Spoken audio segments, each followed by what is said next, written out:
उससे मेरे सूबे में इलेक्शन जो है वो मुतासिर होते हैं, और मेरे सूबे में पहले आपके अगेंस्ट ग्रीवियंस है कि मेरे हकूक़ आप पहले नहीं देते, मेरे मामलात को आप पहले से जो है ना वो ख़राब करते हैं। तो जब मेरे मामलात पहले से डिस्टर्ब होते हैं तो क्या ये पंजाब को एक आपने जो है ना वो उसमें फोकियत देने के लिए एक तरीका कार वज़ा कर लिया कि पंजाब के इलेक्शन जो है 3 महीने बाद हुआ, 3 महीने पहले हुआ करेंगे, और बाकी सूबों के इलेक्शन जो है वो 3 महीने बाद हुआ करेंगे।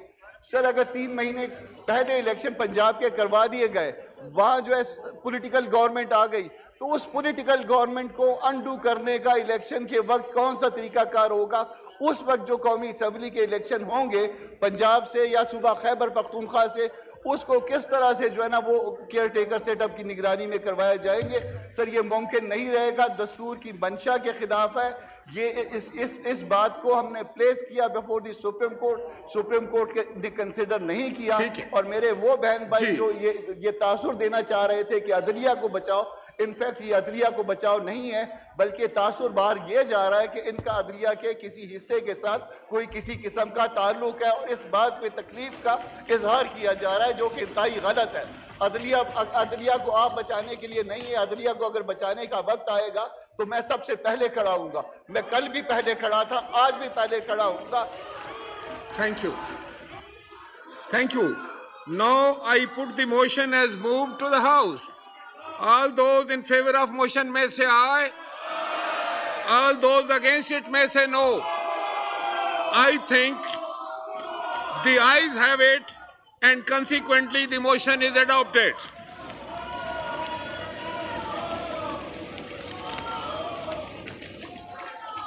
Clause by clause reading. Clause 2 amendment. There is an amendment in clause 2 standing in the name of Ms. Shaza Fatima Khaja MNA. Now I call upon Ms. Shaza Fatima Khaja to move the amendment.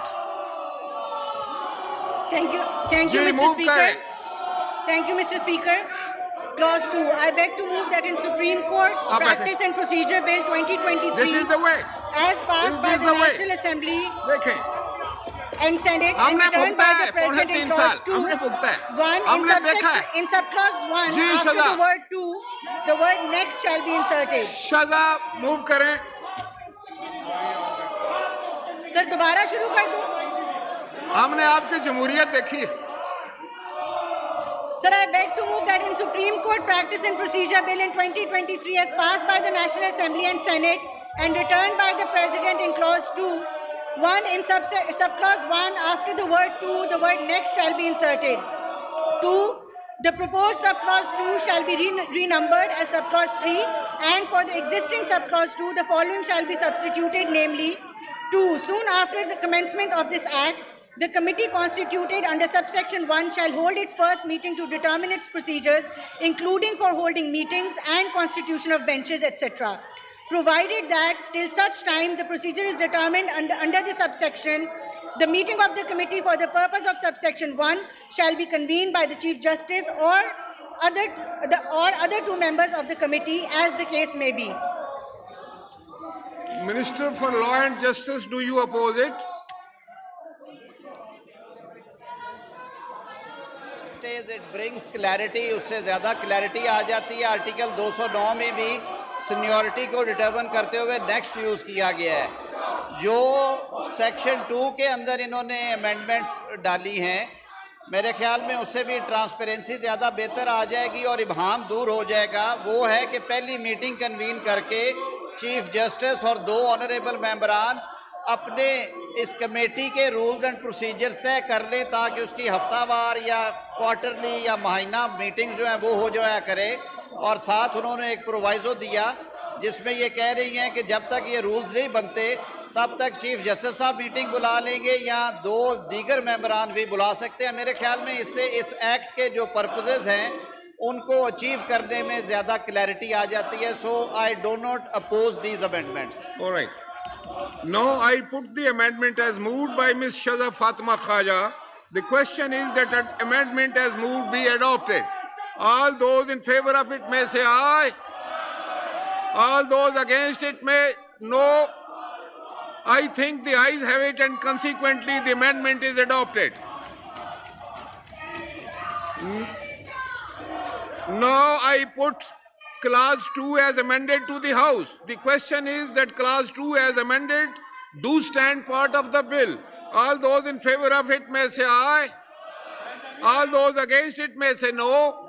I think the ayes have it, and consequently clause 2 as amended stands part of the bill. Clause 3. The question is that clause 3 does stand part of the bill. All those in favor of it may say aye. All those against it may say no. I think the ayes have it, and consequently clause 3 stands part of the bill. Clause 4. The question is that clause 4 does stand part of the bill. All those in favor of it may say aye. All those against it may say no. I think the ayes have it, and consequently clause 4 stands part of the bill. There are two amendments in clause 5. First amendment standing in the name of Ms. Shaza Fatma Khaja MNA. Second standing in the name of Senator Mushtaq Khan. Now I call upon Ms. Shaza Fatma Khaja to move the amendment.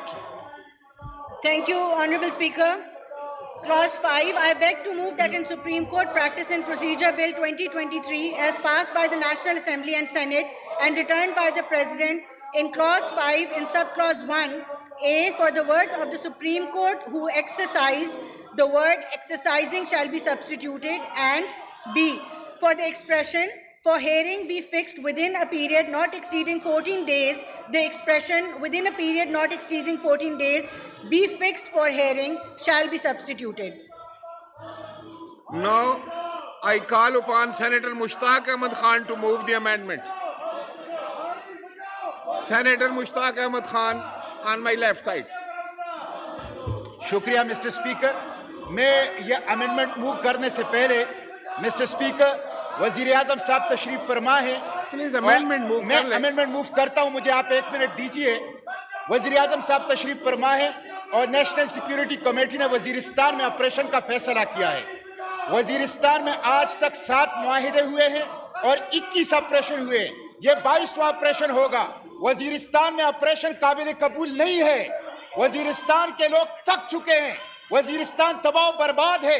मैं वजीर आजम साहब से कहता हूं, मैं बिलावल भुट्टो जरदारी से कहता हूं, वजीरिस्तान के अवाम किसी भी मिलिट्री ऑपरेशन को कबूल नहीं करेंगे. वजीरिस्तान के अवाम को तालीम चाहिए, अस्पताल चाहिए, तरक्की चाहिए, वहां के अवाम को रोजगार चाहिए, वहां के अवाम को मिलिट्री ऑपरेशन नहीं चाहिए. इसलिए वजीर आजम साहब से दरखास्त करता हूं कि इस फैसले को रिव्यू करें और वजीरिस्तान में मिलिट्री ऑपरेशन 21 मिलिट्री ऑपरेशन हो चुके हैं, 7 मुआहिदे हो चुके हैं, पहले उनका जायजा लें क्यों नाकाम हो गए हैं. इसलिए किसी मिलिट्री ऑपरेशन की वहां पे आप इजाजत न दें. वहां के अवाम को सड़कें दें, वहां के अवाम को तालीम दें, वहां के अवाम को सेहत दें, वहां के अवाम को रोजगार दें, वहां के अवाम को मिलिट्री ऑपरेशन न दें. अभी अमेंडमेंट मूव कर लें जल्दी से. मिस्टर स्पीकर, मैं आपकी इजाजत से I, Senator Mushtaq Khan, move that in the Supreme Court Practice and Procedure Bill 2023 as passed by the National Assembly and Senate and returned by the President in Class 5, Subclass 2 shall be omitted. Mr. Speaker, मैं इस पे बात करना चाहता हूं जरा. Mr. Speaker, मैं इस पे बात करना चाहता हूं. करें. Mr. Speaker, ये जो बिल है उसूली तौर पर इस बिल के इंटेंशन अच्छे हैं और इस बिल के इंटेंशन ये है कि पार्लियामेंट के दायरे इख्तियार में अदलिया के इंक्रोचमेंट को रोका जाए. मैं पार्लियामेंट के साथ खड़ा हूं और न सिर्फ अदलिया के इंक्रोचमेंट को रोका जाए, एस्टेब्लिशमेंट के इंक्रोचमेंट को भी रोका जाए. और इस पार्लियामेंट को साउंड होना चाहिए, पार्लियामेंट को सुप्रीम होना चाहिए. मिस्टर स्पीकर, अदलिया भी पार्लियामेंट के दायरे इख्तियार में मुदाखलत कर रही है, लेकिन गुज़िश्ता 75 साल से एस्टेब्लिशमेंट भी पाकिस्तान के पार्लियामेंट के दायरे इख्तियार में इंक्रोचमेंट कर रही है. ये जो साबिक आर्मी चीफ है जनरल बाजवा आजकल इंटरव्यू दे रहे हैं और पार्लियामेंट के चेहरे पर थप्पड़ लगा रहे हैं, जमहूरियत के चेहरे पर थप्पड़ लगा रहे हैं. क्यों ये पार्लियामेंट, क्यों ये हुकूमत अदलिया की तरह वो एस्टेब्लिशमेंट को, इंक्रोचमेंट को रोकने के लिए इकदाम न करें। ये जो अमेंडमेंट मिस्टर स्पीकर, जो अमेंडमेंट मैंने पेश की है, मैं ये चाहता हूं कि अदलिया की इंक्रोचमेंट खत्म हो जाए। बेंचेस की तश्कील में और 100 वोटों के इख्तियार में तवाज़ुन नहीं था, और खुद अदलिया के अंदर से ये आवाजें उठ रही थी कि वन मैन शो है। खुद अदलिया के अंदर से ये आवाजें उठ रही थी कि इंपीरियल सुप्रीम कोर्ट है। तो ये होना चाहिए कि 100 वोटों को हम रिकॉन्स्टिट्यूट कर ले, बेंचेस की तश्कील के इख्तियार को रिकॉन्स्टिट्यूट कर ले। लेकिन मिस्टर स्पीकर, उसके साथ आपने क्लास 5 सब क्लास 2 में जो पर्सन स्पेसिफिक कर लिया है, पर्सन स्पेसिफिक, इससे मैं इख्तिलाफ करता हूं। आप अपने लोगों को, अपनी लीडरशिप को इसके जरिए से रिलीफ देना चाहते हैं। 21 लाख मुकदमात अदालतों में पेंडिंग है, गरीब आवाम को इंसाफ नहीं मिल रहा, उसके लिए कानून साजी कर लें। इसलिए रिट्रोस्पेक्टिव इफेक्ट के साथ पर्सन स्पेसिफिक लेजिस्लेशन माजी में भी गलत था, अब भी गलत था। पहले भी आर्मी चीफ के एक्सटेंशन के लिए पर्सन स्पेसिफिक लेजिस्लेशन की गई थी, गलत था। पहले भी FATF के लिए और IMF के लिए स्टेट बैंक के हवाले से लेजिस्लेशन की गई थी, गलत था। इसलिए ये पर्सन स्पेसिफिक लेजिस्लेशन नहीं होनी चाहिए और रेट्रोस्पेक्टिव इफेक्ट के साथ लेजिस्लेशन नहीं होनी चाहिए। इसलिए क्लास 5 की सब क्लास 2 को ऑमिट करने की मैं तजवीज़ और तरमीम पेश करता हूं। Minister of law and justice, do you oppose it?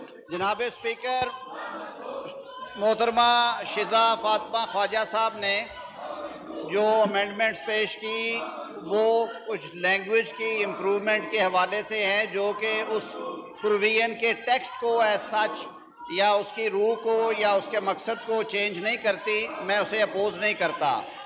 जहाँ तक ताल्लुक़ है सेनेटर मुश्ताक साहब का, उन्होंने बड़ी धुआंधार तकरीर भी की, लेकिन मैं बड़े अदब से ये अर्ज़ करूँगा कि आइन के आर्टिकल 184(3) के नीचे लोगों के आइनी हकूक़ की जिस तरह से पामाली भी हुई, वो भी किसी से ढकी छुपी बात नहीं है। जनाब स्पीकर, हमने देखा कि आइन के आर्टिकल 184(3) के तहत इस्लामाबाद के कॉन्स्टिट्यूशन 1 पे बनने वाले 2 ट्विन टावर्स के नाम से वो कॉन्स्टिट्यूशन एवेन्यू 1 को तो जुर्माना डाल के वैलिडेट कर दिया गया, और उसी जज ने, उसी बेंच ने कराची के सफ़ेद पोशों के नस्ला टावर की मुनहदम करने का हुक्म जारी कर दिया और उसकी डेमोलिशन ऑर्डर कर दी। हमने ये भी देखा कि लोगों की करोड़ों की जायदादें जो हैं उनके फैसले 184(3) में कर दिए गए, और ये बारहा मुतालबा आया कि इसमें अपील का राइट होना चाहिए। ये बेनिफिशियल लेजिस्लेशन है जो किसी एक शख्स को, 2 को नहीं, जो लाइव इश्यूज़ हैं वो 30 हैं या 40 हैं या 50 है, उन्हें उस दिन भी हमने डिबेट किया था, 1 टाइम डिस्पेंसेशन प्रोवाइड की थी कि वो विदिन 30 डेज सुप्रीम कोर्ट में अपनी ग्रीवेंस ले आए, एग्रीव्ड आदमी जिसके खिलाफ कोई ऑर्डर पास हुआ है। तो ये उन एग्रीव्ड लोगों को एक लीगल रेमेडी है, फैसला फिर सुप्रीम कोर्ट ने करना है, किसी और ने नहीं करना। कहने का मकसद ये था कि जिन्होंने ये चीज़ें की हैं उन्हीं के हाथों से दुरुस्त हों तो अच्छा है। तो मैं सेनेटर मुश्ताक खान साहब जो हैं उनकी जो अमेंडमेंट है उसे अपोज करता हूं sir. Now I put the amendment as moved by Ms. Shaza Fatima Khaja. The question is that amendment as moved be adopted. All those in favor of it may say aye. All those against it may say no. I think the ayes have it and consequently the amendment is rejected. The amendment is adopted, sorry. Now I put the amendment as moved by Senator Mushtaq Ahmad Khan. The question is that amendment as moved be adopted. All those in favor of it may say aye. All those against it may say no. I think the noes have it and consequently the amendment is rejected. Now I put clause 5 as amended to the House. The question is that clause 5 as amended do stand part of the bill. All those in favor of it may say aye. All those against it may say no. I think the ayes have it, and consequently clause 5 as amended stand part of the bill. Clause 6. The question is that clause 6 does stand part of the bill. All those in favor of it may say aye. All those against it may say no. I think the ayes have it, and consequently clause 6 stand part of the bill. Clause 7. The question is that clause 7 does stand part of the bill. All those in favor of it may say aye. All those against it may say no. I think ayes have it, and consequently clause 7 stand part of the bill. Clause 8. The question is that clause 8 does stand part of the bill. All those in favor of it may say aye. All those against it may say no. I think the ayes have it, and consequently clause stand part of the bill. Clause 1 preamble and short title. The question is that clause 1 preamble and short title do stand part of the bill. All those in favor of it may say aye. All those against it may say no. I think the ayes have it, and consequently clause 1 preamble and short title stand part of the bill. Item number 3, Senator Azam Nazir Tarar, Minister for Law and Justice, to move item number 3. Mr. Speaker, I move that the bill to provide for certain practices and procedures of the Supreme Court Practice and Procedure Bill 2023 be passed.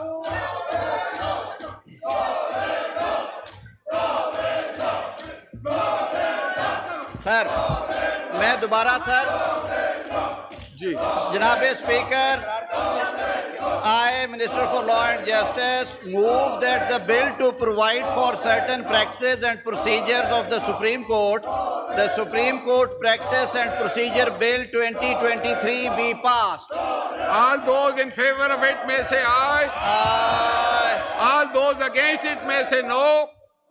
I think the ayes have it. The motion is adopted, and consequently the bill is passed.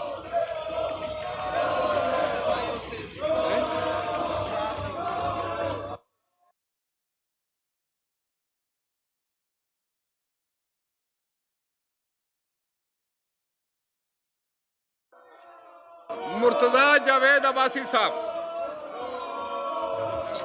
Ji speaker साहब, ये जी जो joint parliament का session हुआ है convention जी, मुझे दे इसमें मैं joint sitting जो endorses each and every word of the all of the 4 resolutions passed on the 10th of April 2023 by the National Constitution Convention and resolves to adhere and implement them in a letter and spirit. The House also congratulates the nation on 50th Golden Jubilee and Constitution of the Islamic Republic of Pakistan and commits itself to the service, prosperity and progress of our beloved homeland. ये दूसरी speaker साहब करारदाद, speaker साहब ये दूसरी करारदाद में पेश ये ऐवान समझता है कि माशी इस्तेकाम सियासी इस्तेकाम के बगैर मुमकिन नहीं। इस ऐवान की राय में आइन के आर्टिकल 218 के तहत पूरे मुल्क में तमाम सूबाई और कौमी असम्बलियों के इंतखाबात बैक वक्त जनरल इंतखाबात की सूरत में होना लाजम है। मज़ीद ये कि आर्टिकल 224 के तहत जनरल इंतखाबात पूरे मुल्क में बैक वक्त गैर जानिबदार निगरान हुकूमतों की निगरानी में कराए जाने चाहिए। आइन की रूह के मुताबिक बैक वक्त इंतखाबात के इनेकाद से सियासी और माशी इस्तेकाम को फ़रोग़ मिलेगा। ये ऐवान समझता है कि पंजाब का सूबा जिसमें कौमी असम्बली की निस्फ नशस्तें आती हैं, इस सूबे में बाकी सूबों और कौमी असम्बली के इंतखाबात से पहले इंतखाब कराने से पंजाब सूबे के इंतखाबी नताइज पूरे मुल्क के इंतखाबात पर असर अंदाज होंगे। लिहाजा पंजाब में पहले इंतखाबात कराने से पूरे मुल्क में शफाफ इंतखाबात का इनेकाद मुमकिन नहीं होगा और इससे सिंध, बलूचिस्तान और खैबर पख्तूनख्वा के लोगों का इस्तेसाल होगा और एहसास महरूमी में इजाफा होगा। ये ऐवान करार देता है कि तमाम सूबाई असम्बलियों और कौमी असम्बलियों के इंतखाबात इस मुल्क के अंदर बैक वक्त करवाए जाएं।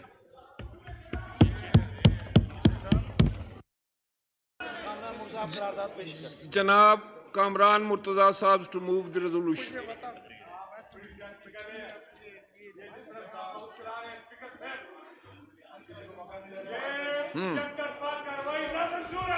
बिस्मिल्लाहिर्रहमानिर्रहीम। जनाब स्पीकर मुझे भी इसमें को मूवर के तौर पे लिया जाए और मेरी रेजोल्यूशन भी यही है और मैं इसको रिपीट करता हूँ कि ये ईवान समझता है कि माशी इस्तेकाम सियासी इस्तेकाम के बगैर मुमकिन नहीं। इस ईवान की राय में आइन के आर्टिकल 218 के तहत पूरे मुल्क में तमाम सूबाई असम्बलियों और कौमी असम्बली के इंतखाबात बैक वक्त जनरल इंतखाबात की सूरत में होना लाजिम है। मजीद ये कि आर्टिकल 224 के तहत जनरल इंतखाबात पूरे मुल्क में बैक वक्त गैर जानिबदार निगरान हुकूमतों की निगरानी में करवाए जाने चाहिए। आइन की रूह के मुताबिक बैक वक्त इंतखाबात के इनेकाद से सियासी और माशी इस्तेकाम को फ़रोग़ मिलेगा।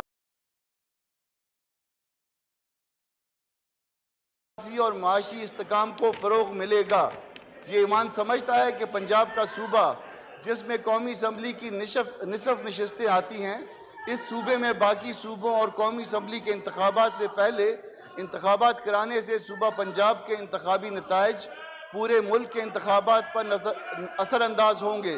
लिहाजा पंजाब में पहले इंतखाबात कराने से पूरे मुल्क में शफाफ इंतखाबात का इनेकाद मुमकिन नहीं होगा और इससे बलूचिस्तान, सिंध और खैबर पख्तूनख्वा के लोगों का इस्तेसाल होगा और एहसास महरूमी में इजाफा होगा। ईवान करार देता है कि तमाम सूबाई असम्बलियों और कौमी असम्बली के इंतखाबात बैक वक्त कराए जाएं। शुक्रिया जनाब। जनाब नूर आलम खान साहब। शुक्रिया जनाब स्पीकर। लोग मुझे ये हैरानी हो रही है कि जब मैं स्टूडेंट फेडरेशन में था तो ये नारे लगाता था, अब तो कौमी असेंबली में आ गए। हमें आवाम के लिए सोचना चाहिए और ये जज्बाती और भड़काने वाली बातें अच्छी बात नहीं है। जहाँ तक इलेक्शन की बात है सर, जनाब स्पीकर, मैं ये पूछना चाहूँगा, क्या ये ज़्यादती नहीं होगी कि आप सिंध और बलूचिस्तान पे, खैबर पख्तूनख्वा पे एक बड़े सूबे का उनका यानी वो अगर वो इलेक्शन जीत जाती है जो पार्टी भी, और वहाँ पे वो उनका राय और वो सब फिर सब सारे पाकिस्तान पे मुसल्लत होगी, वो फिर कल इंजीनियरिंग करेंगे, तो ये ज़्यादती नहीं है? क्या आपको या सबसे पहले कानून में ये अमेंडमेंट लानी चाहिए कि आप सारे सूबों को एक जैसे सीटें दे दें ताकि कल कोई इलेक्शन अगर आगे पीछे भी होता है तो कोई इशू ना हो। अगर इलेक्शन पहले होगा पंजाब में और खैबर पख्तूनख्वा और सिंध बलूचिस्तान में बाद में होगा, तो ये बलूचिस्तान, खैबर पख्तूनख्वा और सिंध के लोगों के साथ ये ज्यादती होगी। तीसरी बात ये है कि आईन यहाँ पे पार्लियामेंट के साथ हर वक्त यहाँ पे ये हमला होता है। सुप्रीम कोर्ट पे कभी किसी ने हमला नहीं किया, लेकिन पार्लियामेंट में हर वक्त लोगों को, शायद मैं अपने भाइयों और दोस्तों को बताना चाहता हूं कि पिछले 4 सालों में जब टेलीफोन यहाँ पे हर एक एमएनए और सेनेटर को आता था, वो ये भूल गए हैं। क्या वो सही था? और यहाँ पे जब अब टेलीफोन नहीं आते, इस्टेब्लिशमेंट वाले तंग नहीं करते, तो उस पे आप क्यों खफा होते हैं? मेरे भाइयों, आप मेरे ख्याल में पहले अपने आप में जमहूरियत पैदा करो। जब तक आप जमहूरियत को पसंद नहीं करते, जमहूरियत पैदा नहीं करेंगे तो ऐसे नहीं होगा। जनाब स्पीकर, ये कहते हैं बाहर से इंपोर्टेड वो होती है। अभी आप जाएं और अमेरिका के सेनेटर्स और कांग्रेसमैन के साथ कौन मिल रहा है, कौन सा लीडर अमेरिका के सेनेटर और कांग्रेसमैन से बातें कर रहा है? कोई पाकिस्तान का कोई और लीडर और वो बात नहीं कर रहा। आजकल एक ही लीडर वो लगा हुआ है, वो कहता है पाकिस्तान में डिस्टेबलाइजेशन। वो डिस्टेबलाइजेशन कौन वो कर रहा है कि IMF के पैकेज वो ना हो ताकि पाकिस्तानी अवाम को रिलीफ ना मिले, तो वो कौन कर रहा है? वो लोग कर रहे हैं जो पाकिस्तान में पाकिस्तान की सालिमियत के खिलाफ है। तो मेरी इन सब भाइयों से रिक्वेस्ट है, इलेक्शन से कोई नहीं डरता। इलेक्शन हमने अभी भी जब पिछला इलेक्शन हुआ था पेशावर में लोकल बॉडीज में, तो अल्हम्दुलिल्लाह मैंने अपने बहनोई को खड़ा किया था और मैंने इन सबको चौथे नंबर पे लाया था। हम जीते थे और फिर भी इलेक्शन इंशाल्लाह करके ये सारे हम फिर आएंगे असेंबली में और आप बाहर बैठेंगे इंशाल्लाह। ये आप बेफिक्र रहें। खाली जनाब स्पीकर, मुझे ये अफसोस होता है कि वो आप जैसे सीजन पॉलिटिशियन पे भी आवाज उठाते हैं, उनको ये पता नहीं है कि आपने अमीरियत और उनके खिलाफ अगर कोई जंग लड़ी है तो इन पार्टीज और इन लोगों ने लड़ी है, इनके लीडरान शहीद हुए हैं। आप लोगों ने क्या किया है? आप यहाँ पे अभी भी लीडरान के साथ जो ज्यादतियां कर रहे हैं, एक मनूवर हुआ था और एक लीडर को बाहर रखा गया था, तो अगर उनको चांस मिलता है तो कौन सी बुरी बात है? अगर आप सुप्रीम कोर्ट में अगर पहले तीन जजेस को आप मौका वो देंगे कि वो सीनियरिटी वाले 3 जजेस सुओ मोटो ले सकते हैं, तो उसमें कौन सी बुरी बात है? अगर इसकी कोई मुखालिफत करते हैं तो वो लोग जमहूरी पसंद नहीं है, वो डिक्टेटरशिप वाले हैं, डिक्टेटरशिप की पैदावार हैं, इसलिए वो इस कानून के मुखालिफत करते हैं। तो इलेक्शन से कोई नहीं डरता, हम इलेक्शन करेंगे, हम आपसे इंशाल्लाह फिर भी जीतेंगे, आप असेंबली में बाहर बैठेंगे।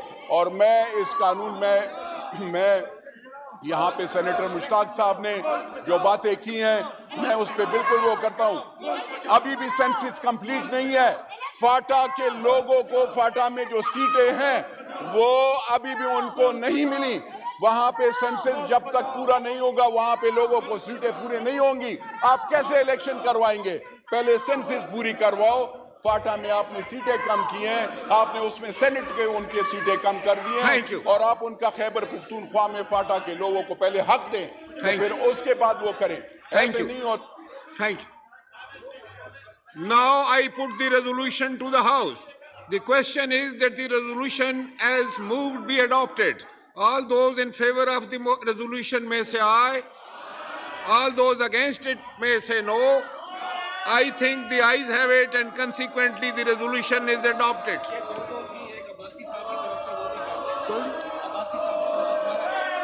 Now I put the resolution to the House. The question is that the resolution as moved by Murtaza Javed Abbasi be adopted. All those in favor of the resolution may say aye. All those against it may say no. I think the ayes have it and consequently the resolution is adopted.